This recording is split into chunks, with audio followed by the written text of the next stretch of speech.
Ito po ay sinigang na ulo ng salmon. Sinigang sa kamatis, ulo ng salmon. Ayan. Nilagyan ko siya ng hiwa ng karne para lalong malasa. Nasaan na yung karne ko? Ayan. Okay. Ayun. Nilagyan ko siya ng ilang pirasong hiwa ng karne. Ito po yung ating sinigang na salmon. Ulo lang to, ulo ng salmon.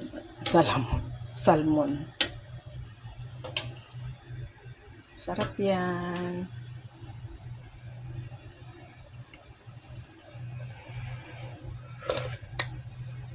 Lasa na.